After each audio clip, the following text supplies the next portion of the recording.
Assalamualaikum warahmatullahi wabarakatuh. Alhamdulillah. Waalaikumsalam warahmatullahi wabarakatuh.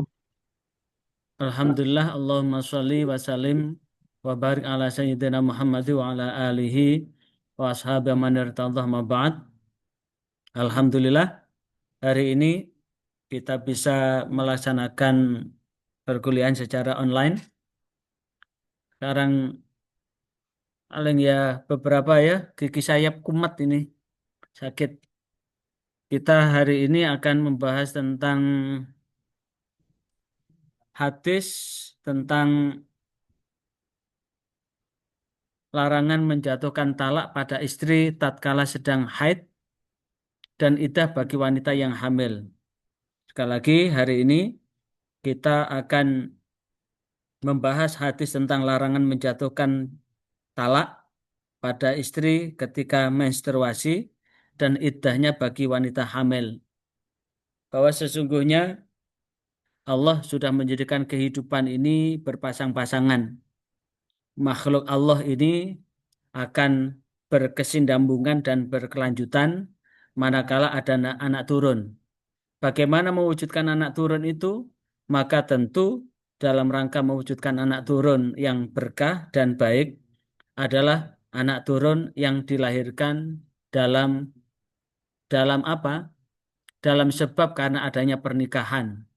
Sekali lagi, lahirnya anak turun itu adalah dalam sebab pernikahan.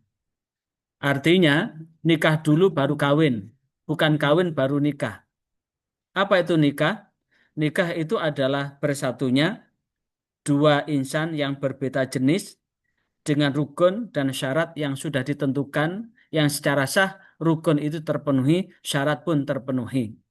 Namun jikalau syarat dan rukunnya tidak terpenuhi, maka pernikahan itu akan menjadi batal. Batalnya pernikahan itu jika kemudian tetap dilanjutkan apapun ketika kedua belah pihak itu sedang kawin, maka kawinnya dalam dosa. Kawinnya dalam membawa murka dan laknat Allah Subhanahu wa taala. Karena itu kita bersyukur telah dilahirkan sebagai seorang muslim dari keluarga muslim dan mudah-mudahan kemusliman ini akan menyertakan kita untuk tetap melakukan segala hal yang sesuai dengan ketentuan-ketentuan keislaman kita. Maka pada kesempatan ini kita akan membahas tentang bagaimana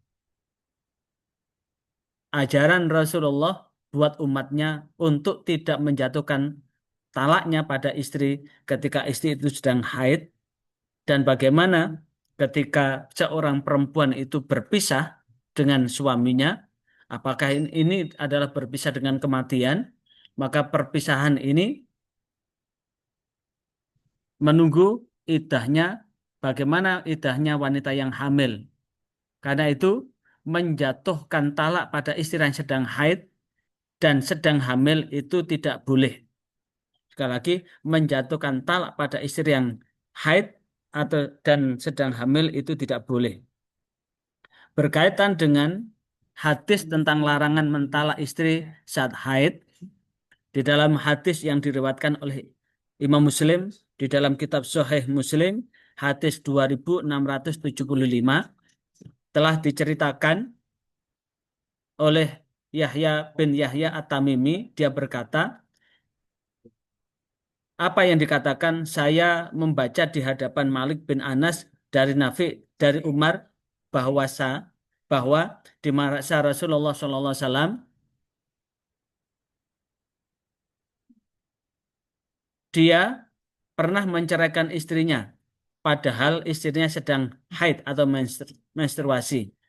Lantas Umar bin Khattab menanyakan itu kepada Rasulullah SAW.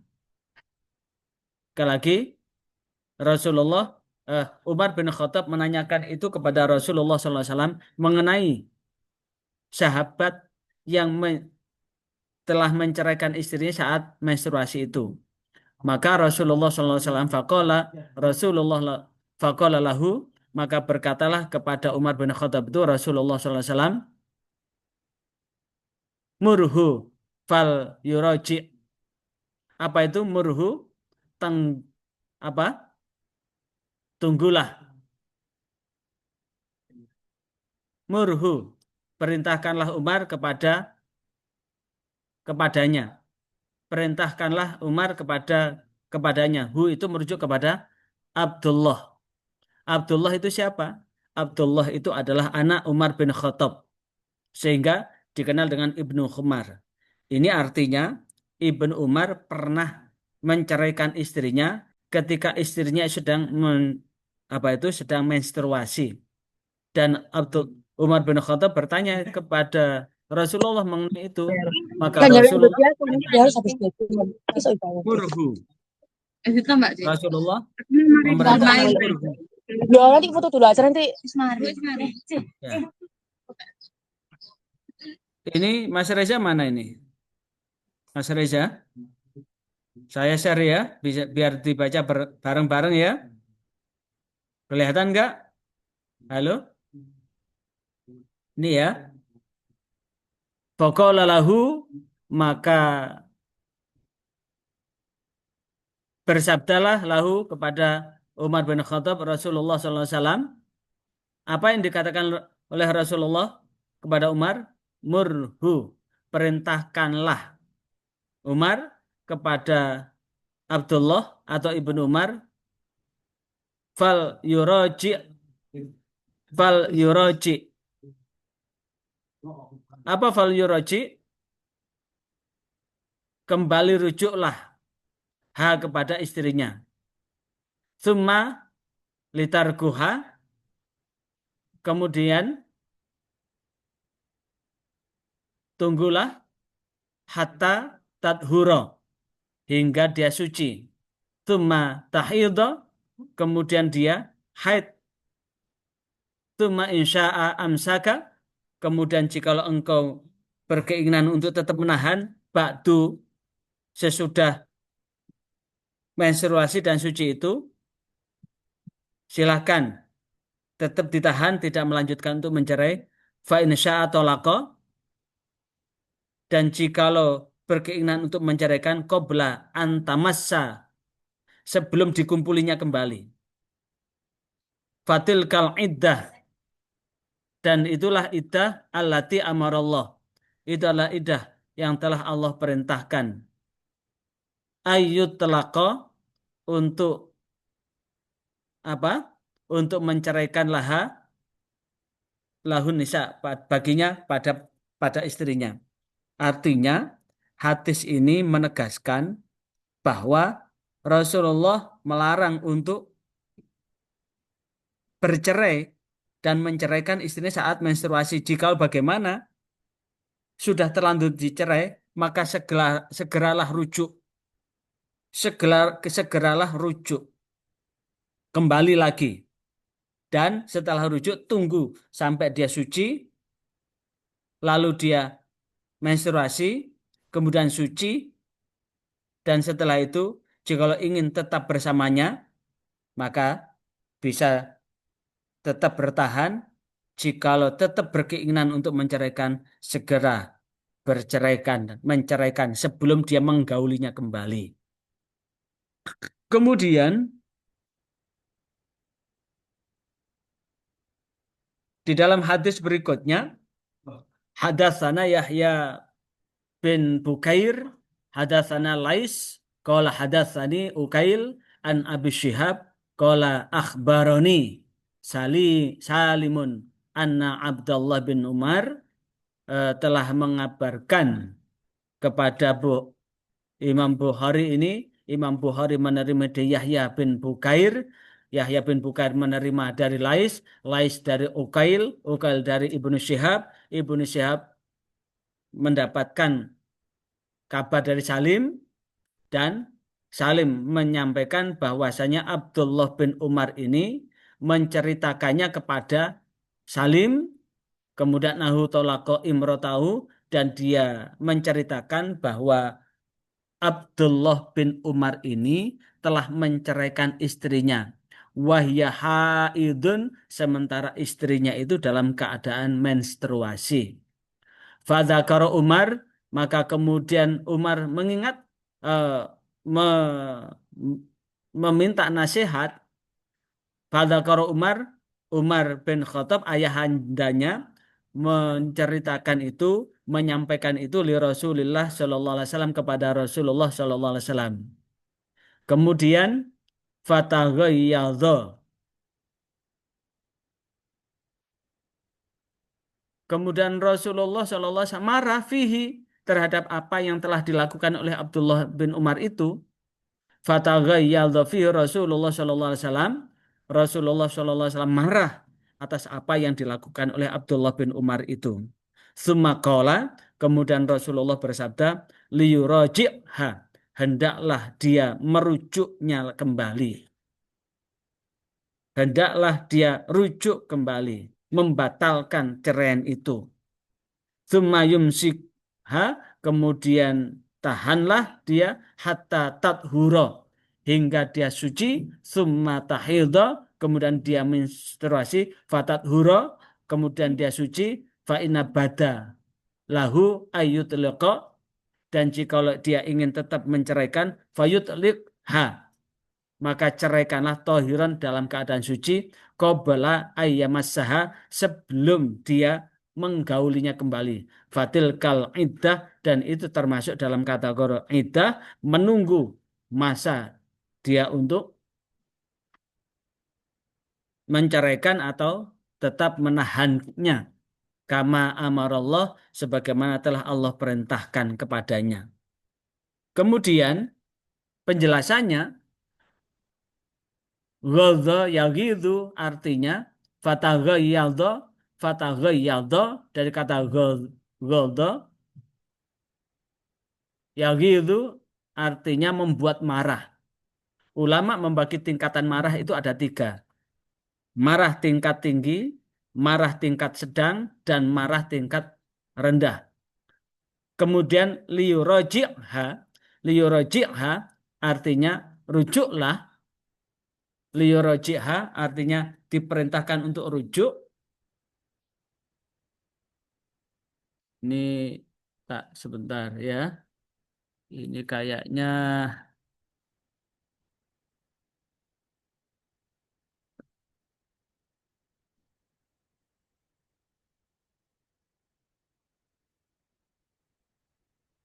liyuraji', hendaklah dia merujuk kembali. Rujuk di sini berasal dari kata roja'a yarji'u ruju'an, yang memiliki makna kembali atau mengembalikan lagi. Mengembalikan apa? Mengembalikan pernikahannya seperti semula, karena tidak boleh menceraikan istri tatkala sedang menstruasi. Sementara rujuk secara istilah adalah mengembalikan status hukum perkawinan dengan penuh setelah terjadi tolak roja'i, tolak yang bisa dirujuk kembali yang dilakukan oleh mantan suami terhadap mantan istrinya dalam masa iddahnya dengan ucapan tertentu. Namun di situ, sekali lagi, namun di situ dia boleh kemudian menceraikan kembali setelah habis suci, habis menstruasi, suci, dan di saat suci itu sebelum dia mengumpulinya kembali, itu baru boleh. Kemudian apa yang dapat diambil dari 2 hadis itu? Perintah Rasulullah kepada Abdullah bin Umar untuk segera merujuk kembali pada istrinya adalah perintah yang sah dan benar. Sekali lagi, kesimpulan dari 2 hadis tersebut bahwa perintah Rasulullah kepada Abdullah bin Umar untuk segera merujuk kembali kepada istrinya adalah perintah yang benar dan sah, meski Rasulullah menyebutkan dalam keadaan marah, dalam keadaan murka. Karena itu sesuai dengan syariat. Kemudian yang kedua, Rasulullah melarang seorang hakim memutuskan perkara atas 2 orang yang ada dalam kondisi marah. Karena apa? Jelas tidak akan mampu memahami perkara. Lah, kata marah ini diberlakukan kepada siapa? Seorang hakim. Jadi seorang hakim dalam keadaan marah, dia tidak boleh memutuskan. Karena ketika seorang hakim ketika memutuskan satu perkara, maka perkara yang diputuskan itu tidak akan mampu dipahami dengan utuh. Sehingga penerapan hukumnya pun akan bisa bersifat condong. Sebagaimana sabda Rasulullah, tidak ada tolak dalam keadaan marah. Yang ketiga, melakukan talak saat marah atau saat waktu dilarang melakukan talak, maka talak tersebut menjadi tidak sah. Jadi, ketika seseorang mentalak istrinya dalam waktu marah, maka sebagian ulama mengatakan bahwa orang marah gitu. Misalkan ada istrinya kok begini dan begitu, saking marahnya, wis lek ngono wis gak bojo-bojoan, gak paten begitu. Wis mulya nang gone bapakmu kono, pulang ke bapakmu sana. Maka kemarahan ini sebagian ulama mengatakan orang seorang laki-laki mentalak istrinya dalam keadaan marah, maka talak itu tidak sah. Tapi sebagian besar ulama dalam keadaan marah atau tidak seorang suami menceraikan istrinya, maka tetaplah jatuh talak. Yang keempat, jika talak itu dijatuhkan oleh seorang suami dalam keadaan emosi dan tidak tertutup akal pikirannya, artinya walaupun dalam keadaan marah, seorang suami dalam keadaan marah, tapi dia tidak buta akal, maka talak itu pun juga tidak jatuh karena tidak disaksikan oleh dua orang saksi. Jadi misalkan ada suami istri marah betul dan dia tetap sadar, tapi tidak ada saksi, tidak ada saksi bahwa dia telah menceraikan istrinya, itu ternyata tidak jatuh. Bila talak itu dilakukan secara resmi dalam arti lengkap, rukun dan syarat, maka talak. Namun, jika talak itu telah dilakukan resmi, lengkap dengan rukun dan syaratnya, maka talak itu jatuh. Talak yang jatuh satu kali atau dua kali dapat dirujuk oleh suami, namun talak yang dilakukan di luar pengadilan maka tidak sah talaknya. Jadi dalam hal ini dalam perspektif kompilasi hukum Islam, kalau dalam perspektif madhabil arba'ah, semua ucapan yang mengandung talak tetap jatuh. Tapi dalam perspektif kompilasi hukum Islam, maka jatuhnya talak itu jatuh di depan hakim. Namun ketika talak dijatuhkan di luar pengadilan, walaupun dia melakukan kamu tak cerai, kamu tak cerai, kamu tak cerai, tapi tidak dilakukan di depan pengadilan, tetap juga tidak jatuh. Tapi bagaimanapun juga menyikapi ini, bagaimana secara syarak, bahwa ucapan seorang laki-laki itu adalah akan menjadi keputusan. Karena itu, lelaki yang bijaksana tidak mudah-mudahnya untuk mengucapkan kalimat cerai. Karena bagaimanapun juga secara syarak, kalimat yang diucapkan seorang laki-laki yang mengatakan cerai akan jatuh talak walaupun pengadilan belum menjatuhkan. Sehingga secara syarak, walaupun pengadilan belum menjatuhkan, jika laki-laki yang sedang bercerai dan tidak rujuk kembali, kemudian hubungan badan, maka hubungan badan itu dalam kategori dia telah berzina, berbuat mesum, melampaui batas, dan melanggar larangan Allah. Sehingga diambil jalan tengah, maka ketika dia sudah menyatakan cerai, namun pengadilan belum mengeluarkan atau memutuskan kata cerai itu, maka kedua belah pihak harus menahan diri. Jikalau tidak, maka kedua belah pihak mau tidak mau harus rujuk. Itu pun kapasitasnya adalah tolak yang bersifat roja'i. Namun tolak yang bersifat ba'in itu tidak bisa dilakukan rujuk kembali. Yang kelima, suami itu dilarang mentalak istrinya pada masa suci pertama agar menjadi panjang masa kebersamaannya dengan istrinya. Jadi ketika dia sudah menceraikan, kamu tak cerai, maka kemudian karena ini proses menceraikannya adalah di saat suci, sekali lagi proses cerainya di saat suci, maka segera rujuklah kembali. Lah, supaya konflik ini bisa reda, maka tunggu sampai suci kembali. Kemudian main lagi, suci lagi. Kenapa? Supaya apa? Kebersamaan untuk membangun kembali chemistry sehingga memungkinkan untuk tetap mempertahankan pernikahannya bisa memungkinkan dapat terpertahankan. Karena apa? Abghadul halal indallah atolak. Perbuatan halal namun Allah sangat membencinya adalah bercerai atau perceraian. Dan barangkali ia menggaulinya sehingga menjadi hilang penyebab talak, maka menahan istrinya. Jadi udah suci, kemudian digauli lagi, tidak boleh itu. Nunggu menstruasi lagi, setelah menstruasi lagi, suci lagi. Itulah yang masuk dalam walaupun sekali lagi walaupun dia telah merujuknya kembali, maka tetap ada jeda waktu iddah. Dengan harapan bahwa betul-betul rahimnya ini bersih. Harapan kedua, jika dia tetap ingin bisa mempertahankan pernikahannya, bisa dia bisa melakukan itu. Kemudian bahwa pada masa suci pertama, masa haid sebelumnya, sebagai waktu terjadinya talak dianggap sebagai satu kuruk. Sekali lagi, masa suci pertama dan masa haid sebelumnya.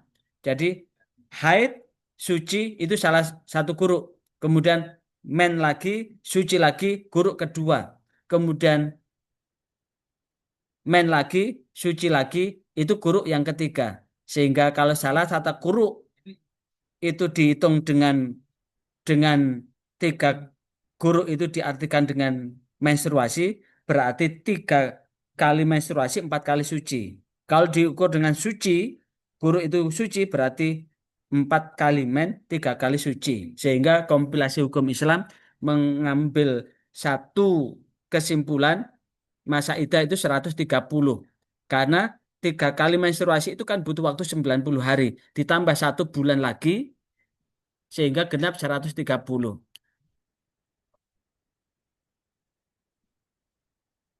Kemudian pendapat jumhur ulama sebagaimana disebut dalam syarah Sahih Muslim bahwa ulama bersepakat tentang keharaman menceraikan istri atau mentalak istrinya yang sedang hamil tanpa ridhonya. Jika suami mentalaknya maka ia tidak berdosa, talaknya tetap sah dan diperintahkan untuk rujuk kembali. Jadi seorang suami kemudian menceraikan istrinya, jatuh talaknya. Walaupun jatuh talaknya, ia berdosa. Walaupun talaknya sudah jatuh, dia berdosa. Supaya tidak berdosa, maka segera ia untuk merujuk kembali. Berdasarkan hadis yang diriwayatkan oleh Abdullah bin Umar tadi. Menurut Ibnul Qayyim al-Jauzi, madhab Hambali, talak saat haid tidak sah. Ibnul Qayyim al-Jauzi, madhab Hambali, bahwa mentalak istri, talaknya tidak sah. Menurut madhab Syafi'i, seorang suami mentalak istrinya dalam saat haid, talaknya sah, tapi dia berdosa, sehingga diperintahkan untuk rujuk kembali. Kalau menurut Ibnul Qayyim al-Jauzi, madhab Hambali, talaknya tidak sah, sehingga tidak perlu rujuk kembali. Menurut As-Sun'ani, bahwa talak dalam Islam terletak pada haid tidaknya seorang istri. Apabila saat haid maka haram ditalak, dan apabila suci boleh untuk ditalak. Jadi pembeda sah tidaknya adalah antara suci dan menstruasi. Kemudian mendengar cerita tersebut, Rasulullah itu meminta Umar bin Khattab agar memerintahkan kepada Abdullah untuk kembali merujuk istrinya. Baru kemudian ia, jikalau ingin tetap menceraikan, maka ceraikan ketika dalam kondisi suci atau yang lain. Keadaan suci atau hamil. Kemudian lebih lanjut, Ibnul Munzir dalam pandangan mazhab Syafi'i adalah pendapat mayoritas ulama, jumhur ulama, diantaranya adalah Tawus, Al-Hasan, Ibnu Sirin, Rabi'ah, Hamad bin Abi Sulaiman, Malik, Ahmad, Ishaq, Abu Thawr, dan Abu Ubaid, bahwa hadis yang menunjukkan kebolehan mentalak wanita hamil ketika memang jelas kehamilannya, ini adalah pandangan mazhab Syafi'i. Ibnu Munzir berkata bahwa pandangan itu juga dianut oleh mayoritas ulama antara Tawus, Al-Hasan, Ibnu Sirin, Rabi'ah, Hamad bin Abi Sulaiman, Malik, Ahmad, Ishaq, dan Abu Thawr, dan Abu Ubaid. Bisa dilihat di dalam Syarah An-Nawawi Sahih Muslim Bisyarhin Nawawi. Kemudian Ibnu Munzir juga mengiyakan pendapat yang menyatakan boleh mentalak wanita yang dalam kondisi hamil Demikian juga sebagian ulama dari kalangan mazhab Maliki, namun juga sebagian ulama Maliki mengharamkan. Jadi kalau menstruasi dilarang untuk mentalak, jumhur ulama semuanya menyatakan haram. Cuma Syafi'iyah walaupun haram ketika seorang suami menceraikan istrinya tetap sah cerainya. Tapi untuk ulama Hambali, seorang laki-laki menceraikan istrinya dalam keadaan menstruasi tidak sah. Kalau mazhab Maliki, dia harus merujuk pada hadis tadi. Namun jika wanita hamil dicerai boleh. Menceraikan wanita dalam keadaan hamil boleh. Demikian juga ulama di kalangan mazhab Maliki. Namun juga sebagian ulama Maliki mengharamkan. Sebagian ulama Maliki haram seorang laki-laki menceraikan istrinya dalam keadaan hamil. Dan Al-Hasan berpendapat mentalak istri keadaan makruh. Berarti ketika makruh itu jikalau dikerjakan tidak dapat apa-apa, jikalau ditinggalkan dapat pahala. Kalau haram, jikalau dikerjakan dapat dosa, dan jikalau ditinggalkan dapat pahala. Al-Munzir berkata bahwa dia berpendapat demikian. Begitu juga dengan sebagian ulama kalangan mazhab Maliki. Sedang sebagian dari yang lain menyatakan haram.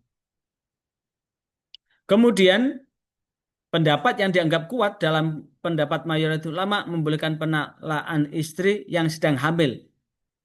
Dan iddah bagi wanita hamil yang ditalak adalah sampai ia melahirkan kandungan. Iddah, sekali lagi, ketika perempuan yang ditalak dalam keadaan hamil, maka menunggu untuk bisa dinikah laki-laki lain, menunggu bayinya lahir dulu. Lantas bagaimana perempuan yang hamil di luar nikah? Ini beda. Ini berlaku bagi wanita yang hamil dalam sebab oleh pernikahan. Lantas jika wanita itu hamil di luar pernikahan, beda lagi. Nah, ketika wanita yang diceraikan suaminya, kata iddah itu kan menunggu. Lah, iddah itu berlaku adalah ketika proses perceraian. Jika ada perempuan yang hamil tanpa melalui proses perceraian, moro-moro hamil begitu, itu boleh dinikah karena tidak mengenal iddah. Tapi jika wanita yang diceraikan, menceraikan perempuan yang hamil boleh, maka menunggunya untuk dinikah laki-laki yang lain adalah nunggu lahir bayinya. Ini yang dapat saya sampaikan. Barangkali ada yang ditanyakan, saya persilahkan. Silakan, ada yang ditanyakan? Buatan Pak. Halo? Ada yang ditanyakan?